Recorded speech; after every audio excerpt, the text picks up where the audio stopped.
السلام علیکم ورحمۃ اللہ نحمدہ و نصلی علی رسول الکریم اما بعد اعوذ باللہ من الشیطان الرجیم بسم اللہ الرحمن الرحیم ونزلنا علیک الکتاب طبیانا لکل شیء وہدی ورحمۃ وبشریٰ للمسلمین۔ صدر محترم، حکم صاحبان، مشرق و کرم فرما اساتذہ کرام اور میرے پیارے ساتھیوں، آج کے اس بارونق محفل میں قرآن کتاب انقلاب کے عنوان پر خامہ فرسائی کی جسارت کروں اس دعا کے ساتھ کہ اللہ ہم تمام لوگوں کو عامل بنائے، آمین۔ حضرات، قرآن کریم رب العالمین کا وہ آخری قانون اور لاجواب دستور ہے جو رہتی دنیا تک کے تمام انسانوں کی اخروی زندگی کے ساتھ ساتھ نجی، سماجی اور دنیاوی زندگی کی بھی ایسی رہبری کرتا ہے جس سے ایک انسان ایسا اصلی انسان بنتا ہے جو ہر طرح کی مادی، ذہنی و فطری غلامی سے آزاد ہو کر ربانی قانون کا خود بھی پابند بنتا ہے اور دنیا کو بھی بناتا ہے۔ قرآن کے پاس 1450 سال کی ایسی تاریخ ہے کہ جو اس سے جڑا،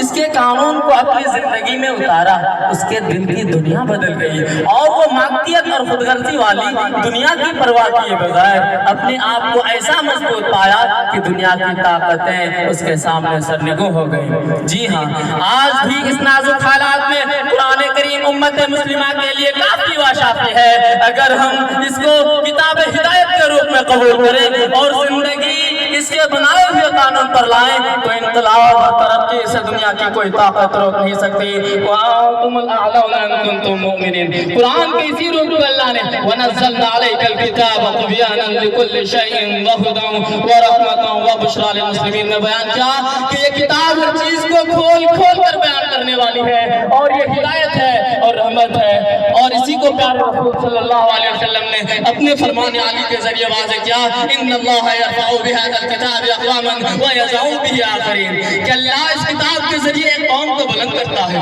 ترقی دیتا ہے، اور جو قوم اس کتاب سے رشتہ کاٹ لیتی ہے ایسے افراد دنیاوی زندگی میں بھی ذلیل اور رسوا، ناکام و نامراد ہوتے ہیں۔ قرآن رب اور اس کے بندے کے درمیان رشتے کو مضبوط بناتا ہے، قرآن انسان کو بہادر اور حوصلہ مند بناتا ہے، قرآن انسان کے اندر نئی روح پھونکتا ہے۔ قرآن ہی وہ کتاب ہے جس کی تعلیمات نے 6 صدی عیسوی کے اس تاریخ دور کو اتنا روشن کیا جو آج تک چمک رہا ہے۔ قرآن ہی ہے جس نے